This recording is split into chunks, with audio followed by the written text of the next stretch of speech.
My name is Eleanor. I am 86 years old, and I need you to stop what you're doing for just a moment.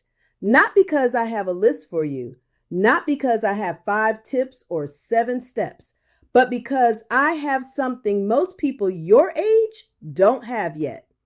I have the view from the end, and from here, I can see something very clearly that you cannot. Not yet. The things that will haunt you, and I mean truly haunt you, they won't be the things you tried and failed at. They won't be the risk you took that didn't work out. They won't be the embarrassing moments, the bad decisions, the relationships that fell apart. No. What haunts you at 86 is different. It's quieter.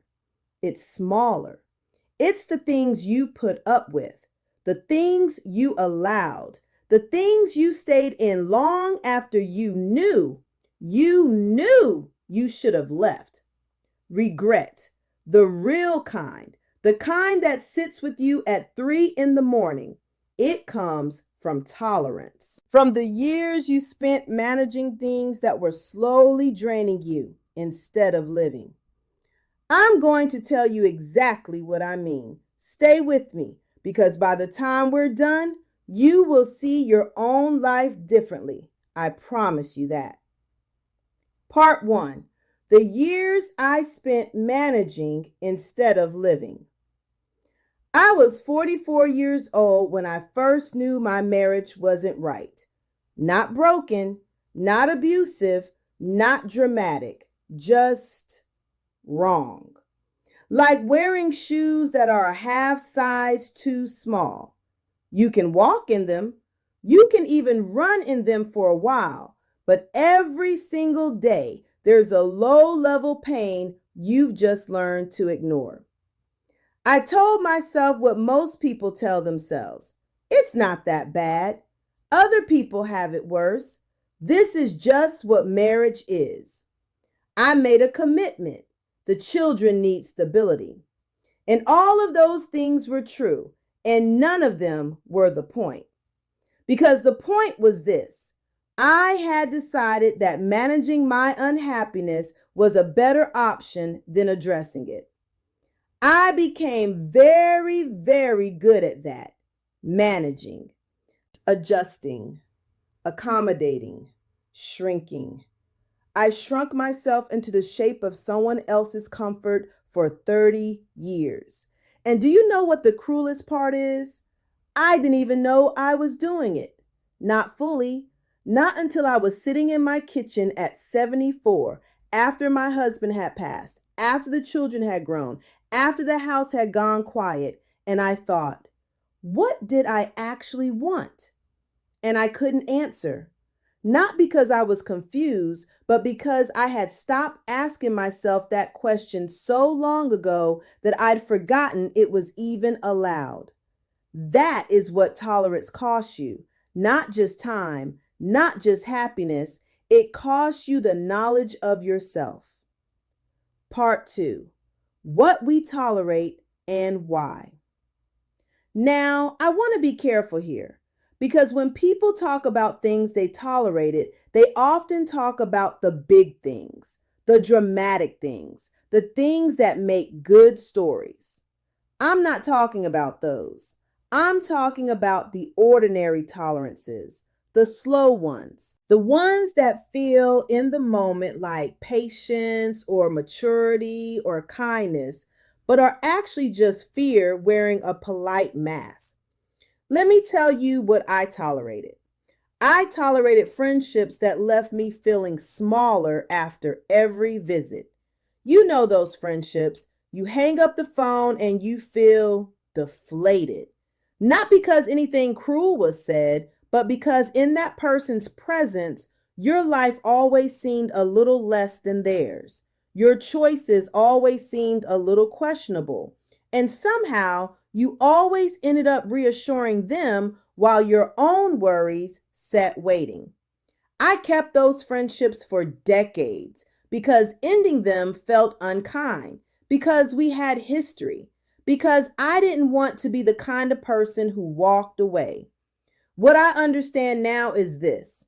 Every hour I spent in those friendships was an hour I wasn't spending with people who made me feel alive.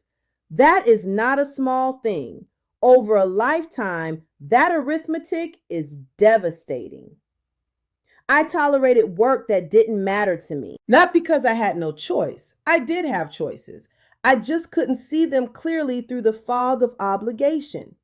I spent 15 years in a job that paid reasonably well and meant absolutely nothing to me. 15 years. I was competent. I was reliable. I was slowly disappearing. I once met a woman, I'll call her Ruth, who left her accounting career at 58 to teach primary school children how to read. Everyone thought she lost her mind. She took a dramatic pay cut. Her husband was baffled. Her colleagues thought it was some sort of breakdown. She told me years later that it was the first morning she'd woken up and not felt a faint dread about the day ahead. She said she hadn't even realized she'd been waking up with that dread for 20 years until the morning it was gone. That is what we normalize, that low-level dread, that faint gray resignation. We call it adulthood. We call it responsibility. We call it just the way things are. I'm calling it what it actually is. It's a slow waste of a life. I tolerated my own inner voice. This one is the hardest to explain, but I'll try. There were things I knew, not believed, knew. I knew my marriage was wrong. I knew certain friendships were costing me more than they gave. I knew the dreams I had quietly shelved were not actually gone. They were just waiting, patient and a little sad in the back of my chest. And I argued with that voice constantly. I told it to be reasonable. I told it that this was real life and real life required compromise.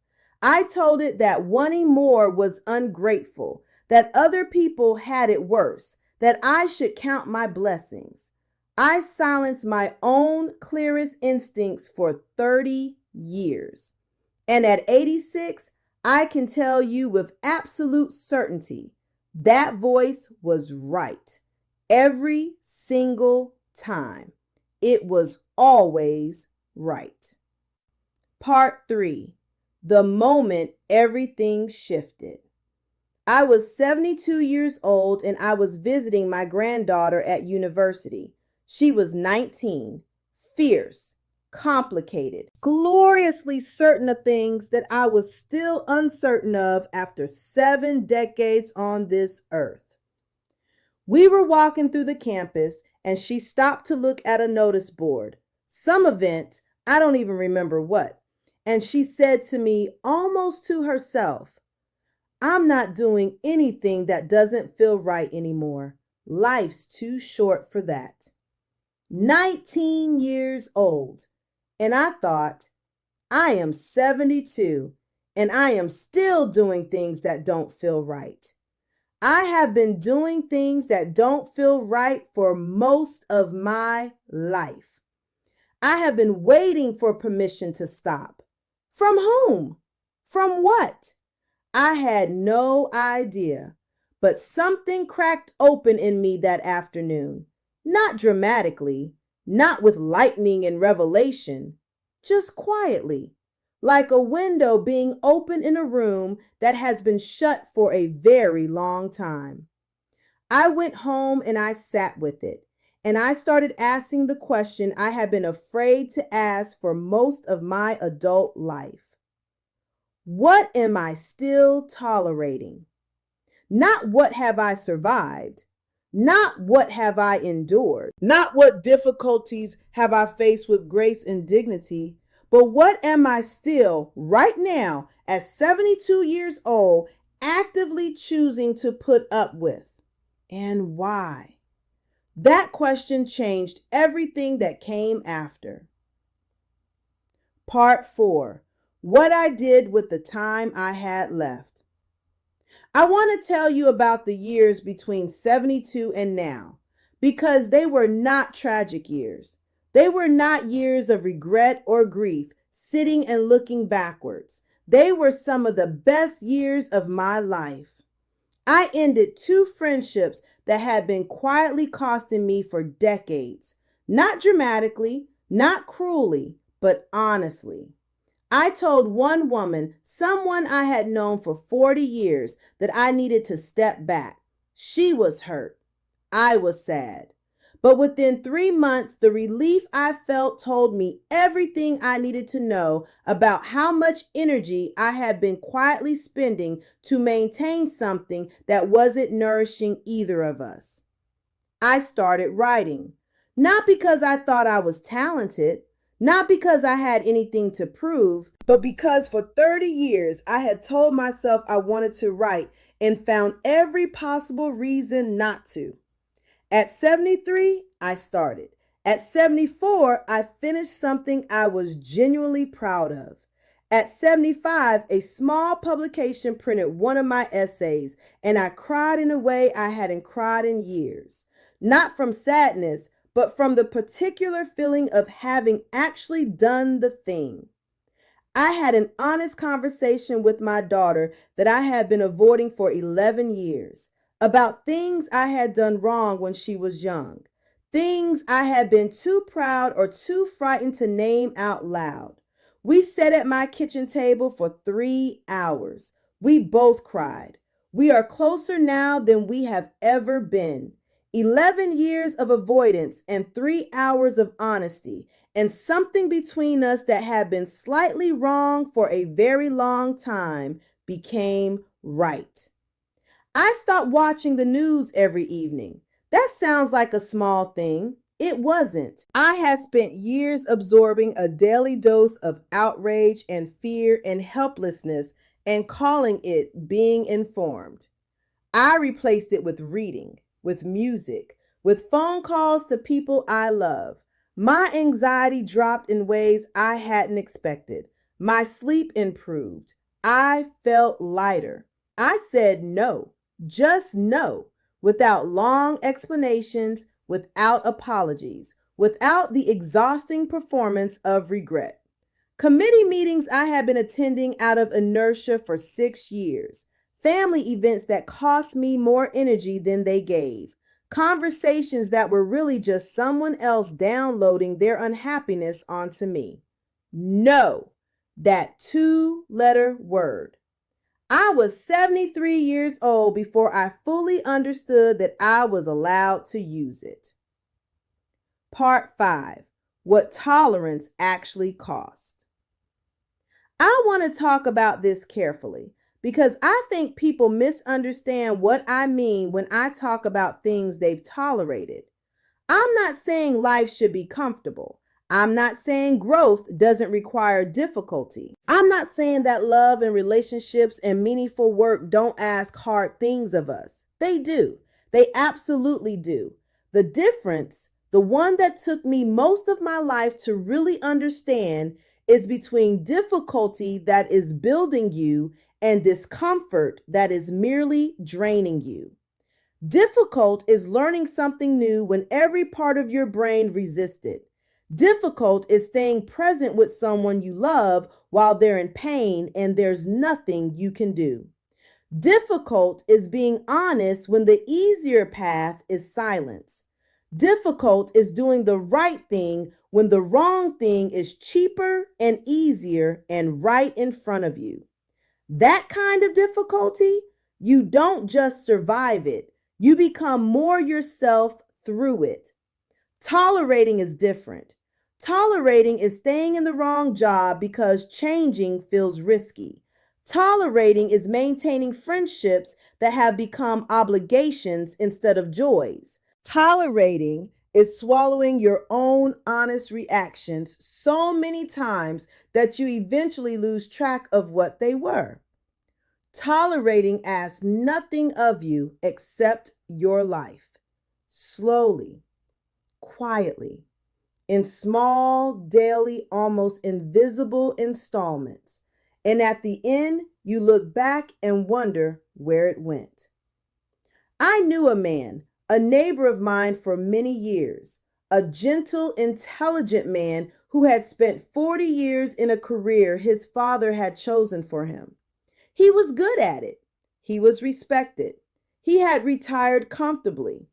But I watched him in his final years, and there was something in his eyes that I recognized. Not bitterness, not anger, just a kind of permanent, mild bewilderment, as if he had arrived somewhere he hadn't intended to go and couldn't quite work out when the wrong turn had happened. He said to me once, 6 months before he died, "I don't think I ever actually decided anything. I just kept going along." Just kept going along. That sentence stayed with me because that is the cost of tolerance. It's not that you end up somewhere terrible. It's that you end up somewhere you never chose. Part 6, the relationships we tolerate the longest. I want to spend some time here because I think this is where people lose the most. We are taught from childhood, from every story ever told to us, from every movie ever made, that love means staying, that commitment means endurance, that the people who love us most are the ones who stay no matter what. And there is truth in that, real truth. But there is also a lie buried inside it, a lie that has cost a great many people a great many years. The lie is this, that staying is always evidence of love and leaving is always evidence of failure. I had a friend, I'll call her Patricia, who stayed in a friendship for 35 years with a woman who consistently, reliably made her feel inadequate, not through cruelty, through 1,000 small comments, through the way she asked questions that were really accusations, through the way she offered help in a manner that somehow always reminded you that you needed help. Patricia stayed because they had history, because the woman had been kind to her during a hard time 20 years before, because ending a 35-year friendship felt like an enormous thing to do. I watched Patricia shrink in that woman's presence over 30 years. I watched her second guess herself in ways she didn't second guess herself with anyone else. I watched her work every single time they were together to be the version of herself that this woman would find acceptable. At 71, Patricia finally, quietly let the friendship go. She told me afterward, "I feel like I gave that woman my 40s and my 50s. I can't have them back." She wasn't angry. She was just clear. Clear in a way that comes from having finally stopped.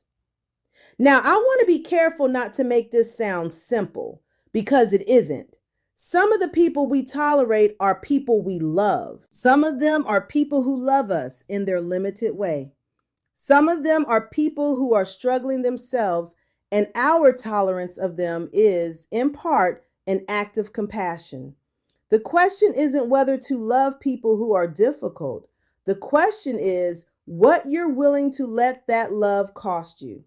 There is a difference between choosing to love someone fully, knowing exactly what they are and what they aren't, and endlessly hoping they will become someone different. One is a free act. The other is a trap. If you have been waiting for 5 years, for 10, for 20, for someone to become what you need them to be, I want you to hear this. They've shown you who they are many times. The evidence is not hidden. You're just still hoping the evidence will change. It won't. And the day you accept that fully, without bitterness, just clearly, is the day you get your energy back. Part 7. The things I wish I had said sooner. I'm going to be honest with you about something. There are conversations I didn't have, words I swallowed, things I knew were true that I kept quiet to preserve peace, to avoid conflict, to protect someone else's feelings. And some of those conversations, I can never have them now. My mother died when I was 51. We were not close in the way I wanted us to be. We had a relationship that was cordial and careful and never quite honest. There were things about my childhood I needed to talk about. There were ways she had hurt me that I had never named out loud. I kept waiting for the right time, the right mood, the right conditions. She died on a Tuesday in March. I had spoken to her 4 days earlier about whether she wanted fish or chicken for Easter Sunday. I am not telling you this to make you sad. I'm telling you because there are probably people in your life right now with whom you are having the wrong conversation. You are talking about fish or chicken when there is something true and important that wants to be said. And time, I'm sorry, but I have to say this plainly. Time is not something any of us have as much of as we feel we do. Say the thing, not cruelly, not recklessly, not in anger, but honestly and kindly, and with the courage that comes from knowing that an honest conversation, however uncomfortable, is worth more than a comfortable silence that lasts the rest of your lives. I had that conversation with my daughter at 72, 11 years after I should have. It took 3 hours and considerable courage, and we were both different on the other side of it. Don't wait 11 years. Part 8, the identity we tolerate. I want to talk about something that doesn't get discussed enough. The version of yourself you have agreed to be. All of us, over time, negotiate ourselves into shapes that are acceptable to the people around us. We are the responsible one, or the funny one, or the strong one, or the one who copes, or the one who doesn't make a fuss. And some of those shapes are true. They're actually us. But some of them are just the shapes that were easiest for everyone else. The shape that kept the peace, the shape that got approval, the shape that made us useful, predictable, manageable. I spent most of my adult life being the capable one, the one who sorted things, the one who didn't fall apart, who didn't ask for help, who kept everything moving when everything around me was in difficulty. I thought that was who I was. At 73, after a conversation with the therapist I had finally, belatedly started seeing, I realized something. It wasn't who I was. It was who I had learned to be because it was what was needed. And I had become so good at it that I had forgotten there was an alternative. The thing I had tolerated most deeply, most consistently, most invisibly was myself. My actual self, the parts of me that were uncertain, that needed help, that were afraid sometimes and overwhelmed sometimes and didn't have the answers sometimes. Those parts have been living in a kind of internal exile for 50 years, kept quiet so the capable, competent, reliable version of me could stay in control. Therapy at 73. I know. But here's what I want to tell you. It's not too late to meet yourself. At any age, it's not too late. And the meeting, when it finally happens, is not what you might expect. It's not dramatic. It's not distressing. It's just finally true. You stop tolerating the false version, and the real one, the one that has been waiting patiently, quietly all this time, it turns out it was there all along. Part 9, permission. I want to give you something before we finish, because I know what it's like to hear things like this and understand them intellectually and then go back to your life and carry on exactly as before. I know that particular gap between knowing and doing. So I want to try to close it even a little. You have permission. You have permission to stop finishing the things that aren't serving you. The books, the friendships, the commitments you made when you were a different person with different needs. You are allowed to put them down. You have permission to disappoint people by being honest about what you need. The discomfort of disappointing someone is almost always smaller and almost always shorter than the cost of spending years in a life shaped by their expectations. You have permission to want things, real things, strange things, things that make no sense to anyone else. You are not done wanting. You will not be done wanting until the very end. And the wanting is not a problem. It's a sign of life. You have permission to not be fine. I spent so many years performing fine. I was fine. Everything was fine. It's fine. I'm managing. What a waste of energy. What a colossal, invisible daily waste. The people in your life who matter most, they don't need you to be fine. They need you to be real. And you have permission to take up the space your actual life requires. Not the small, managed, efficient, undemanding life, the real one, the full one, the one where you are entirely, honestly, sometimes messily, yourself. That life is still available to you. At 50, it's available. At 60, it's available. At 70, it's available. I found mine at 72. I am 86 now. 14 years. 14 of the best years. Part 10. What I know now. Let me bring this home. Here's what I know at 86 that I didn't know at 46. Regret is not about the things you tried. It's about the things you kept putting off until the moment when the putting off became permanent. Tolerance is not a virtue when what you're tolerating is your own disappearance.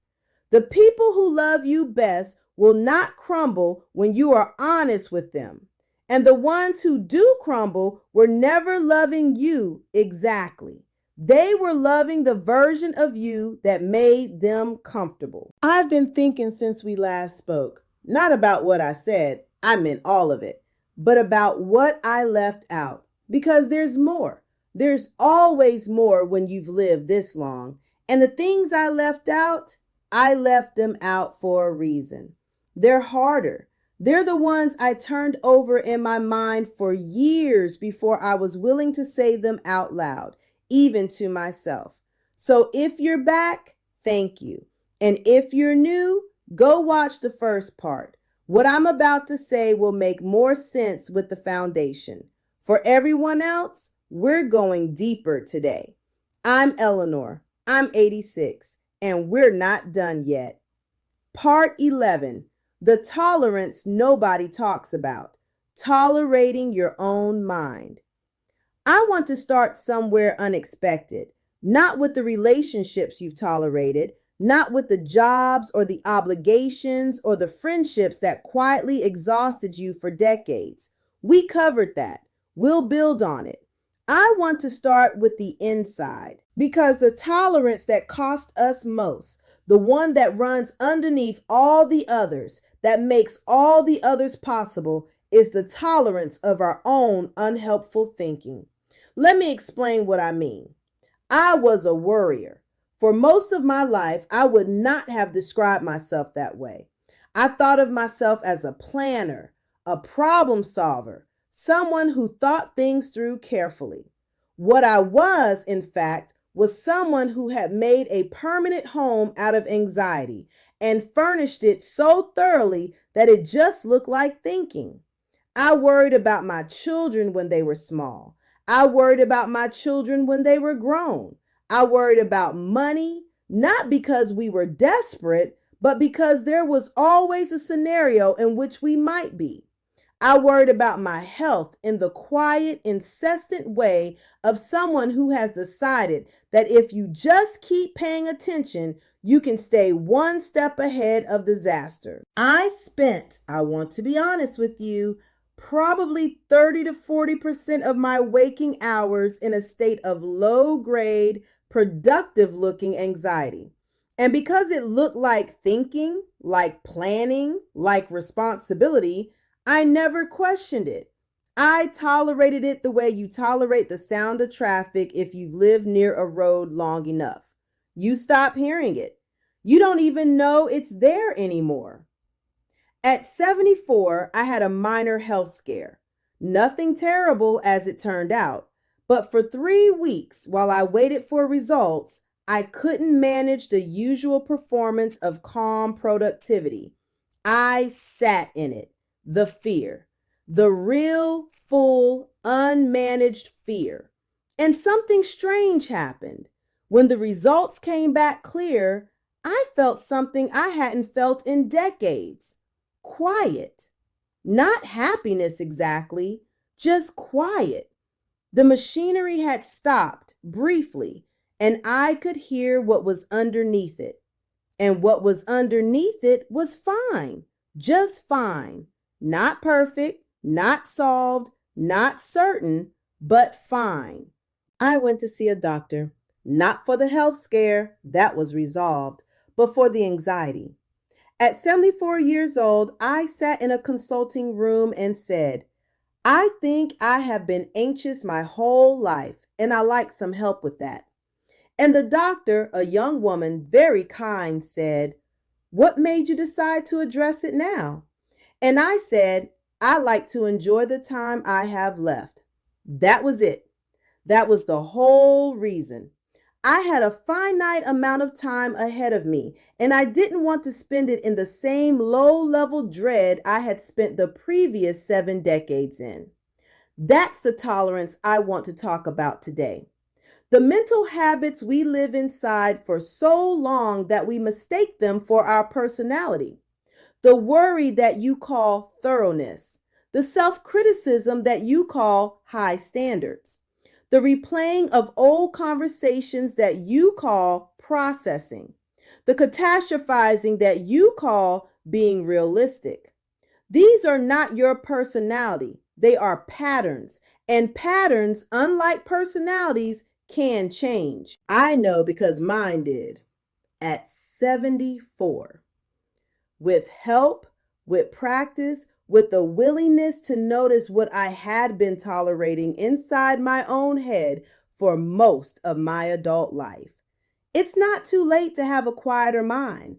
I want you to know that. Part 12.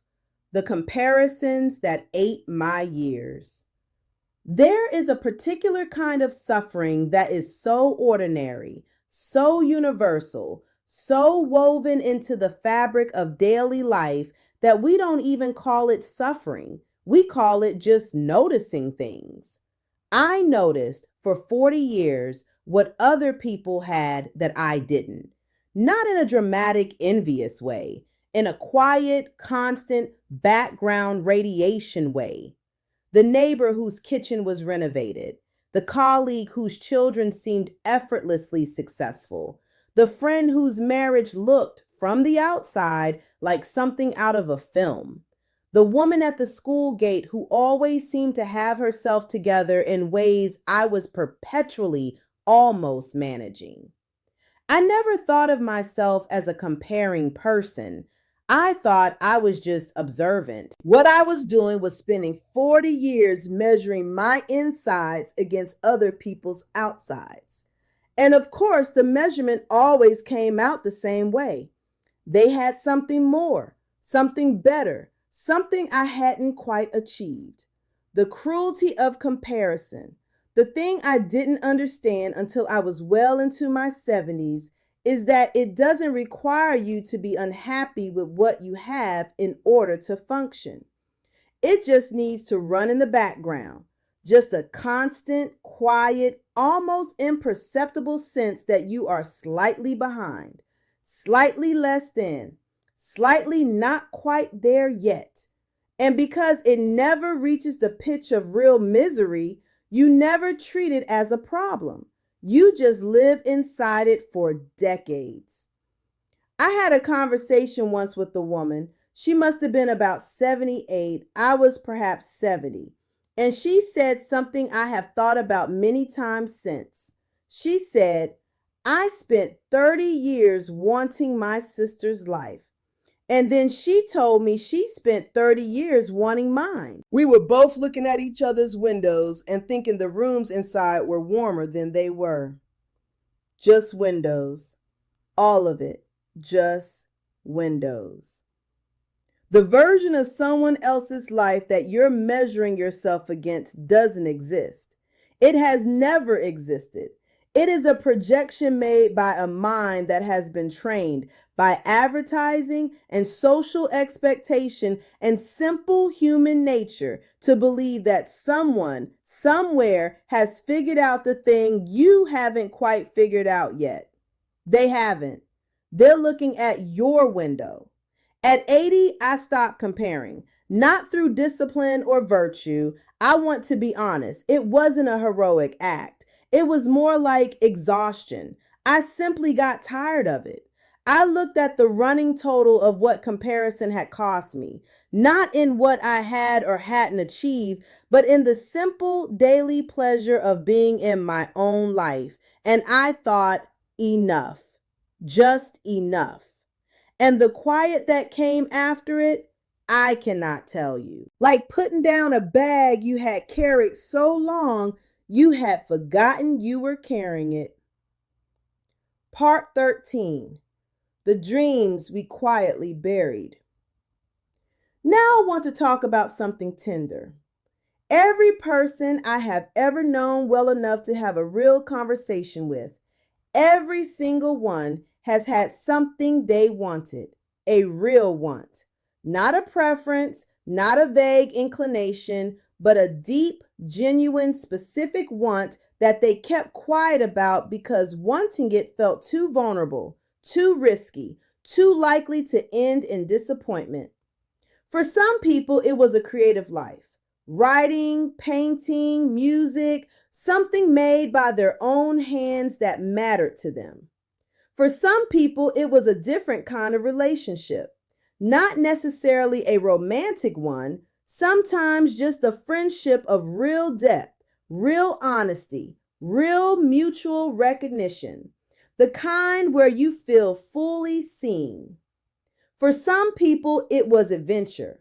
Not necessarily dramatic adventure, just the simple freedom to make unexpected choices, to go somewhere they'd never been, to say yes to something that made no sense on paper. For some people, it was just peace. Genuine, unhurried, unperformed peace. And almost universally, these wants were treated as childish, as self-indulgent, as the kind of thing you let go of when you grow up, when responsibilities arrive, when you understand that real life doesn't accommodate that sort of thing. I buried a want when I was 34. I had been writing privately for years, and I had finally written something I thought was worth showing someone.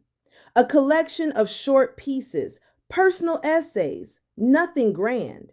I showed them to my husband. He read them carefully. He was kind.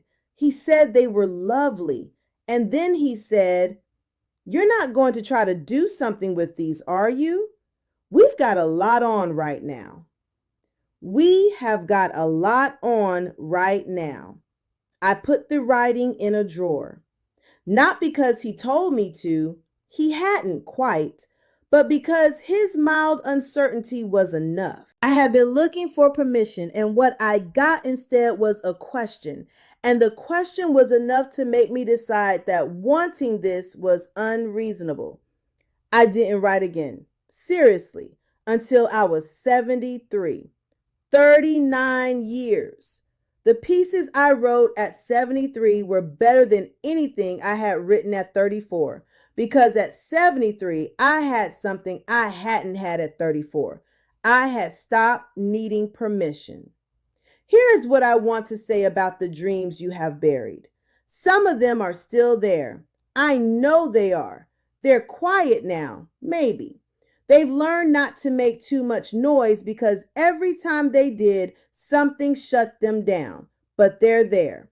And you are not too old. You are not. The fear that you're too old is just the most recent form of the same fear that made you bury them in the first place. It's the same mechanism. It's not a truth about time. It's a story about worthiness. You are allowed to dig them back up. Whatever is in that drawer, whatever you put away because the moment wasn't right, because someone wasn't sure, because you told yourself it was self-indulgent, because you decided to be sensible, you are allowed to open it. Not to recapture a younger version of yourself. That version is gone, and that's fine. That version had its own beauty and its own limitations, and its time has passed. But the want underneath the dream, the genuine want for something that feels like yours, that you made, that expresses something true about who you are, that doesn't expire. I am 86 and I am still writing, and it is the part of my life I am most proud of. Not because it's impressive, it isn't particularly, but because it's mine, entirely, honestly, finally mine. Part 14, the children we raised and the guilt we kept. I need to say something about motherhood, or parenthood more broadly, because I think a particular kind of tolerance, a particular kind of caring sits in this space. And I don't hear people talk about it honestly enough. Most of us, when we became parents, made decisions that were imperfect because we were imperfect, because we were tired and under-resourced and sometimes frightened and occasionally wrong about things we were very confident about. Most of us carry guilt about those imperfections. That is, by this stage of life, entirely disproportionate to the actual harm done. I am not talking about serious failures. I am not talking about neglect or cruelty or anything that caused real, lasting damage. If that is your story, it deserves its own conversation. I'm talking about the ordinary guilt, the dinners you worked late instead of attending, the times your patience ran out in ways it shouldn't have, the decisions you made about schools or moves or family structure that you second guess now with the benefit of hindsight and a different perspective. I carried guilt about my daughter for decades, specific guilt, detailed guilt, guilt with dates and incidents attached. I cataloged my failures as a mother with an efficiency that I never applied to cataloging what I'd done right. And what I understand now, what I could not have understood at 50 or even 60, is that this guilt was not serving my daughter. It was not making me a better mother. It was not repairing anything. It was just weight. Weight I had decided I deserved to carry because carrying it felt like accountability, like penance, like proof that I understood the severity of my imperfections. The conversation I had with my daughter at 72, the honest one, the hard one, included me saying things I had done wrong. And then it included her saying things that surprised me, that what had hurt her wasn't always what I had been cataloging, that she had her own version of our history, that in some places matched mine and in some places was completely different. that she had her own guilt about things she wished she'd done differently in our relationship. We were both carrying weight for the same relationship, and neither of us had told the other. The guilt you are carrying about your parenting, about your marriages, about your friendships, about choices you made when you were younger and less wise, it is not a debt. It is not a sentence. It is something you are choosing to continue carrying because you haven't yet decided to put it down. You are allowed to put it down, not to pretend the past was different, not to erase the real effects of real decisions, but to stop paying daily with your peace for something that is finished and cannot be changed, and whose lesson, if there was one, you have already learned. You learned it. That's enough. You can let the guilt go now. Part 15, what aging actually is. I want to talk about something that nobody tells you. Aging, real aging, not the caricature version, not the decline narrative, not the before and after story that culture tells about bodies and relevance. Real aging is one of the most interesting things that happens to a human being. I don't say that to be cheerful. I say it because it's true, and it surprises most people who haven't got there yet. When you're young, you have energy, but you're confused about who you are, what you want, what matters, what other people think of you, whether you're doing it right. There's an enormous amount of noise.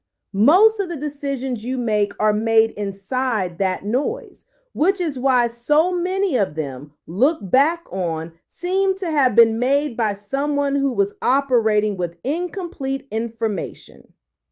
As you get older, something begins to clarify. Not everything, not all at once, but steadily, piece by piece, the things that don't matter start to reveal themselves as the things that don't matter. And the things that do, the real things, the deep things, they become more visible, not less. At 86, I know things I couldn't have known at 40. Not because I'm smarter, I'm not. Not because I've read more or worked harder or been more disciplined, but because I've lived longer, and the living itself is a kind of education that nothing else can substitute for. I know what I value, clearly, without much ambiguity.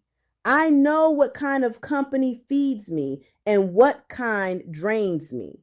I know the difference between anxiety and genuine warning, between guilt that serves a purpose and guilt that is just habit. I know what time in the morning my mind is clearest. I know what kind of day I want to have when I have a choice about it.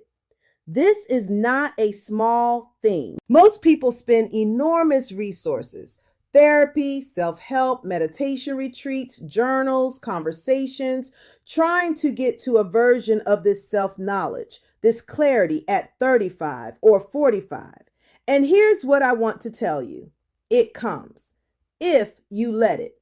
If you stop fighting the process of getting older and start paying attention to what it's actually giving you. The cost of aging is real.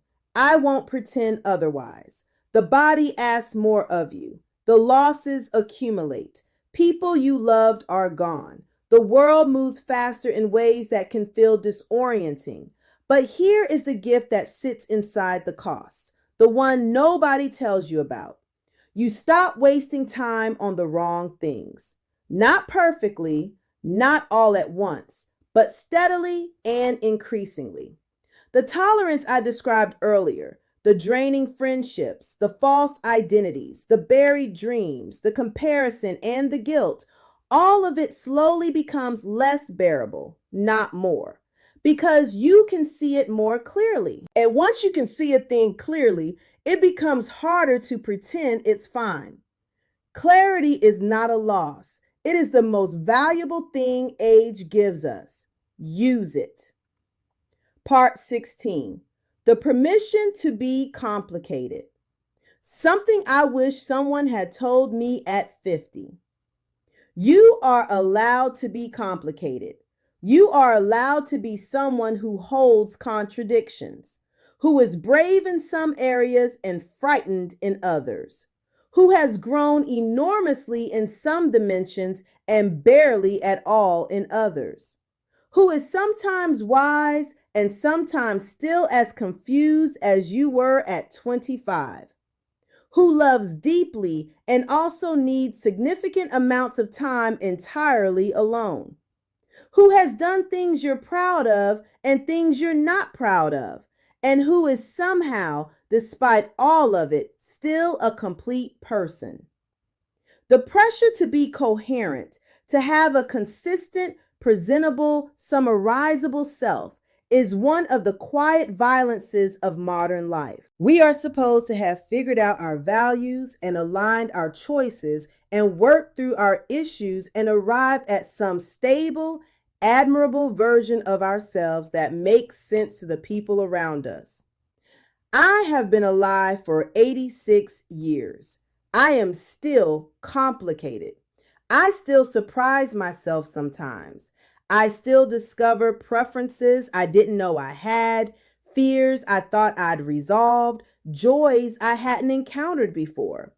This is not a failure of self-development. This is just what a person is.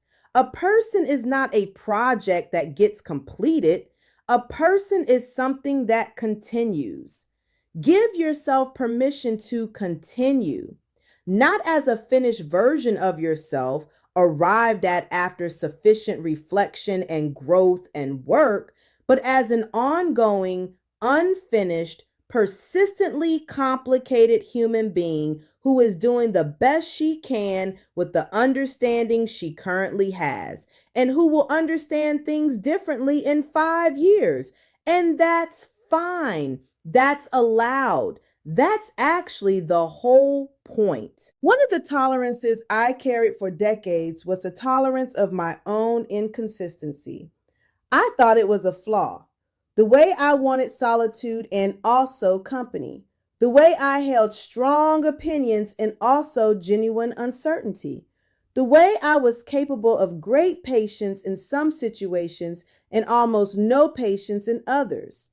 I spent years trying to iron out the contradictions, to become a more consistent, more predictable, more settled version of myself. At 80, I stopped. I accepted the contradictions as the actual content of who I am, not the problems to be solved on the way to who I am, and something relaxed that had been tense for a very long time. You are complicated. That is not your failure. That is your texture. That is what makes you a person and not a type. Let yourself be complicated. I almost didn't make this one. Not because I've run out of things to say. At 86, you never run out of things to say. You run out of time to say them, which is a different problem entirely. I almost didn't make this one because what I want to talk about today is harder. It's the part I've been circling around. The things I kept back in the first 2 conversations because I wasn't quite sure I was ready to say them out loud. I'm ready now. My name is Eleanor. I'm 86. And today I'm going to tell you the things that took me the longest to learn. Not because they were the most complicated, but because they were the most uncomfortable to face. Stay with me. Part 19, the tolerance of being needed. Here is something nobody warned me about. There is a kind of tolerance that feels like love, that presents itself as love, that you will defend as love, even to yourself, for decades. It is the tolerance of being needed. I don't mean the ordinary, beautiful need that runs through real relationships. the mutual leaning, the genuine interdependence, the way people who love each other become necessary to each other over time. That is not what I'm talking about. I'm talking about something else, something more specific. The way some of us, and I was deeply, chronically one of us, build our sense of worth around being the person that other people cannot manage without. I was needed. For most of my adult life, I was needed constantly by many people in many directions. My children needed me. My husband needed me. My friends needed me. My mother needed me. My colleagues needed me. And I have to say this honestly, I arranged things subtly, sometimes unconsciously, to ensure that they continue to. Because being needed felt like mattering. And somewhere along the way, I had confused the two. The moment I started to see this clearly was a Sunday afternoon when my youngest son, he was in his mid-40s by then, called me to ask how to handle a situation with his teenager. And I gave him advice. Good advice, I think. Thoughtful advice. And while I was giving it, I noticed something. I was pleased to be asked. Not in the simple, warm way of a mother who loves her son, in a particular way. The way you feel when something confirms that your presence is still necessary. And afterward, I sat with that feeling for a long time. Because if I was honest, and I was trying by then to be, I had spent decades cultivating a version of my relationships that kept me at the center of other people's needs. Not maliciously, not even consciously most of the time, but consistently. I made myself available in ways that subtly communicated that problems could be brought to me. I solved things. I stepped in. I was present, capable, reliable, indispensable. And I told myself it was love. It was partly love, but it was also something else. It was the avoidance of a question I was not ready to answer. Who am I if I'm not needed? That question sat at the bottom of all of it because I didn't know the answer. I was afraid that without the role of needed person, there might not be very much underneath. At 75, I started quietly withdrawing from that role, holding back the advice when it hadn't been asked for, letting my children solve their own problems without my input, letting friendships breathe without me filling every silence with helpfulness. And the fear came exactly as I'd expected. The uneasy feeling that I was becoming less important, less present, less necessary. And then, more slowly, something else came. A kind of spaciousness I hadn't felt since before I could remember. Because all the energy I had been spending on being needed, it came back to me. Not all at once, slowly. Like circulation returning to a limb that's been held in one position too long. And I found out the answer to the question I've been avoiding. Who was I without the role? Just myself, complicated and curious and still interested in things, still capable of joy, still worth being around, not because I was useful, but because I was present. That was enough. It had always been enough.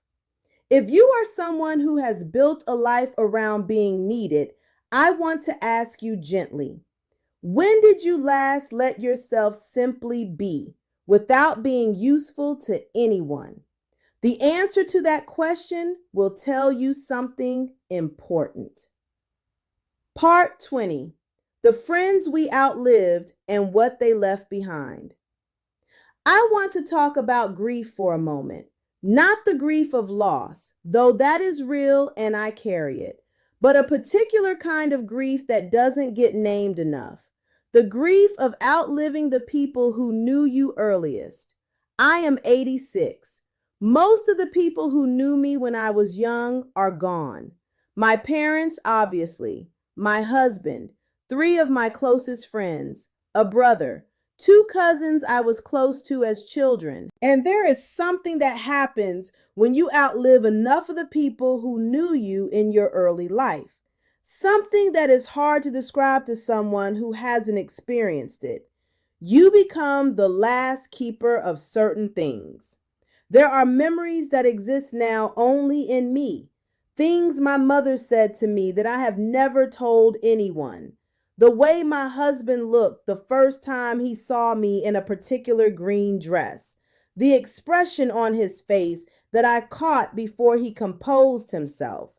The version of my childhood friend at 22, how she laughed, what she was afraid of, who she was before life complicated her. These things exist only as long as I do. That is a strange weight, and for a long time I tolerated it the way I tolerated so many things, by not fully looking at it, by keeping busy, by not sitting in the particular loneliness of being the last one standing in certain rooms. But when I did sit in it, really sit in it, at around 78, something shifted. I understood fully for the first time that I was not going to be here indefinitely, not as an abstract fact, as a felt reality. And it didn't frighten me the way I expected it to. What it did was focus me.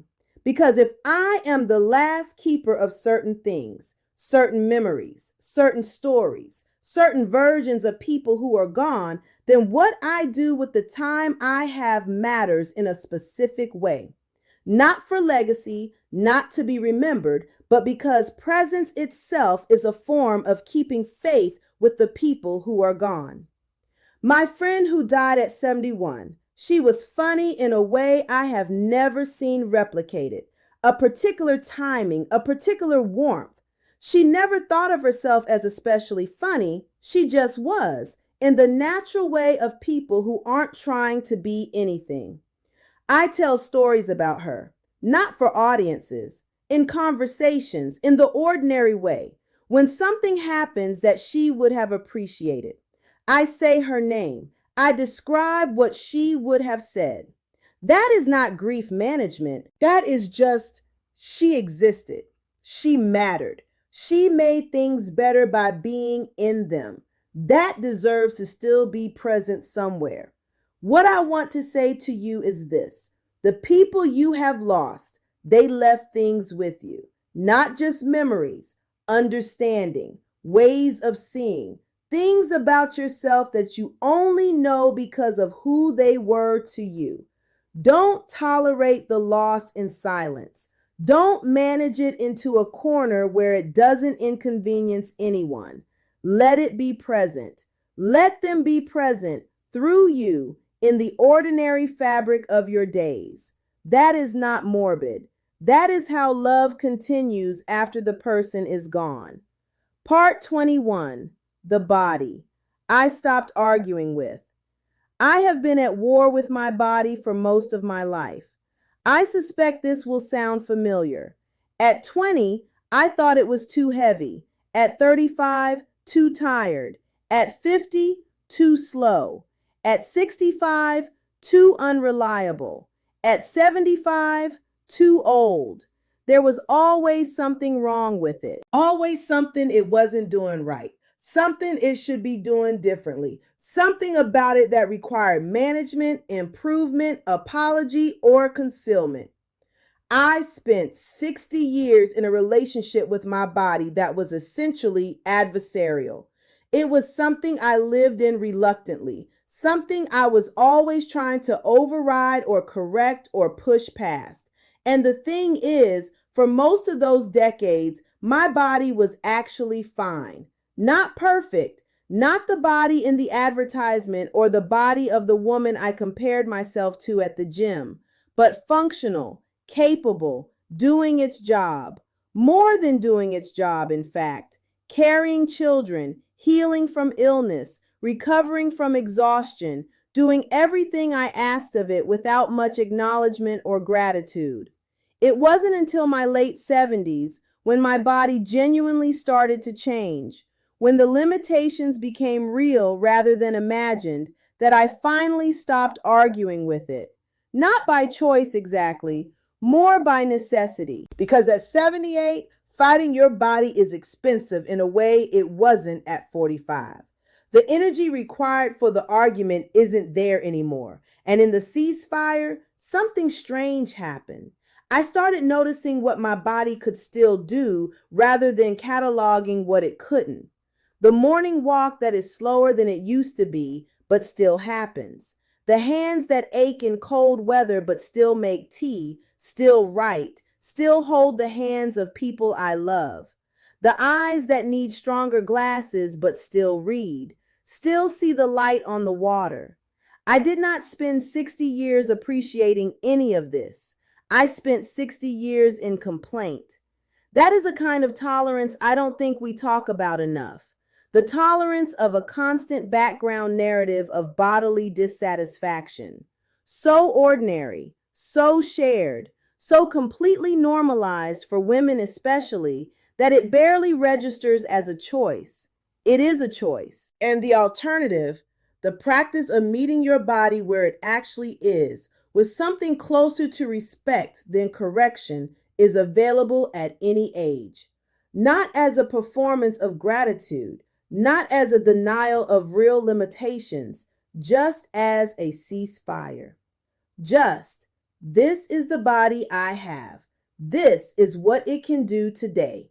That is enough to work with. What I would give to have arrived at that understanding at 45 instead of 78. You don't have to wait as long as I did. Part 22. The apologies I gave and the one that set me free. I've spoken about honesty, about saying the things that need saying, about the conversations I avoided and the cost of avoidance. But I want to say something about apologies specifically, because I think it is one of the most misunderstood acts there is. Most apologies I gave in my life were performances. I want to be honest about that. They were the socially required acknowledgement that something had gone wrong, delivered in the minimum necessary form to restore the surface equilibrium of the relationship. Sorry, I shouldn't have said that.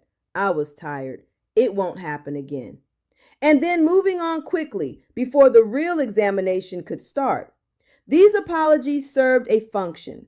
They smoothed things over. They prevented escalation, but they didn't do the harder thing. They didn't actually look at what had happened. They didn't change anything. They were more like closing a door than cleaning a room. There was one apology I owed for most of my adult life that I did not give until I was 79. It was to my sister. We had been estranged for 11 years. Not dramatically. There was no single explosion, no one terrible moment. Just an accumulation of small slights and misunderstandings, and one significant thing that I had done, clearly, that I had never fully acknowledged. I had dismissed her grief. When her first marriage ended, I had been impatient with her sadness in a way that I told myself at the time was practical, sensible, forward-focused. What it actually was unkind. She had needed me to sit in it with her, and I had kept trying to move her through it. And when she had finally said she needed me to stop, I had been wounded by the criticism. And I had kept that wound polished and present for over a decade, using it as justification for my distance. At 79, I called her. Not because I was ready. I'm not sure I was ever going to be ready.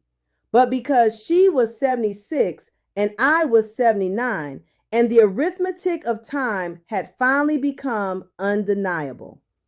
The call lasted 2 hours. I said the real thing, not the smooth version, not the managed version, the actual thing. I dismissed your pain and I was wrong. Not because I didn't love you, but because your grief frightened me and I didn't know how to be present in it. And instead of admitting that, I made it your problem. She was quiet for a long time. Then she said, I just needed you to say that. That's all I ever needed. 11 years. I am telling you this story not to encourage dramatic reconciliations. Some distances cannot and should not be closed. Some relationships are genuinely over, and the kindest thing for everyone is to let them be. But there may be someone in your life right now to whom you owe a real thing, not the surface version, the actual thing, the admission that goes underneath the event and names what was really true.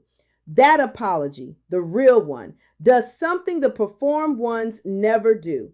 It frees you, not just them. You have been carrying the weight of what you know you did. On some level, even if you've suppressed it, you've been carrying it for years, maybe decades. The real apology puts it down. Don't wait 11 years. Part 23. What love actually looked like. I want to end somewhere true. I've talked about tolerances and costs and what I wish I'd done differently. I've been honest about the years I spent in versions of my life that were smaller than they needed to be. But I don't want to leave you with the impression that my life was a long exercise in waste that only corrected itself at the end, because that's not the truth. The truth is that even inside the tolerances, even inside the managed smallness, there was love. Real love. The kind that doesn't require clarification or qualification or caveat. My husband, who was a complicated man, a sometimes difficult man, a man I have spoken about in ways that may have made him sound like merely an obstacle to my full life, loved me with a consistency that I did not always deserve and did not always recognize. He showed up in the ordinary, undramatic, daily way that is actually the substance of love. He made coffee every morning for 31 years. He remembered things I mentioned in passing. He sat with me in the hospital when my mother was dying and didn't say anything because there was nothing to say, and he understood that. My children, they are, without qualification, the best things in my life. Not because of what they achieved or what they became, because of who they are. Because I know them, because they know me, because there is a particular kind of love that comes from having been present in someone's becoming, from having watched the full arc of a person from the very beginning. That kind of love is available to me every time I speak to them, every time I hold my grandchildren, every time I sit in a room with people I have known for 40 years. It is not a small thing. It is everything. And my friends, the ones who are still here and the ones who are gone. The particular quality of those long friendships, the way you don't have to explain yourself, the way you share references and memories and a way of understanding the world that was built together over decades, that is one of the great underrated gifts of a long life. I say all of this because I think sometimes when we talk about what we tolerated and what we wish we'd done differently, it can start to sound like the past was simply a mistake, and it wasn't. The past was where all the love happened, imperfectly, inside the constraints of who I was and who everyone around me was, with limitations I didn't always see and mistakes I sometimes made. But love, genuinely, real love. That doesn't get canceled by the regrets. It exists alongside them. Both are true. The life was smaller than it could have been, and the life was full of love. These are not contradictions. They are just what a life is. Closing. The last thing I want to say. I have one more thing to say. It's simple. It won't take long. You are going to die. I know you know that. Everyone knows it. But knowing it and feeling it, letting the knowledge land, really land, in the way that changes how you move through your Tuesday morning, those are different things. I am 86. The distance between me and the end is visible in a way it wasn't at 60 or even 75. And there is something clarifying about that visibility that I wouldn't trade. Because from here, the question is not, how do I build a good life? The question is, what do I do with what's left? And the answer, the one I've arrived at after 86 years and all of this looking backwards and forwards and inwards, is this: less tolerance, more presence, less managing, more honesty, less performing, more being, less waiting for conditions to be right, more doing the thing now in these conditions with what you have. Because there is no later version of your life that will be more convenient for the things that matter. There is only this one, with these constraints and these people and this body and this particular October or March or Tuesday morning. It is enough to work with. It has always been enough to work with. And the cost of waiting, I have told you what it is. I've lived it. I've watched others live it. I can tell you with everything I have that the waiting costs more than the risk every single time. So here is my last question for you. Not the analytical questions I asked before, just one. If the version of yourself that exists in 10 years, wiser, clearer, with more of the life already behind you, if that person could come back and sit across from you right now and tell you one thing you are tolerating that you should put down today, what would she say? You already know the answer. You've known it for a while. It's time.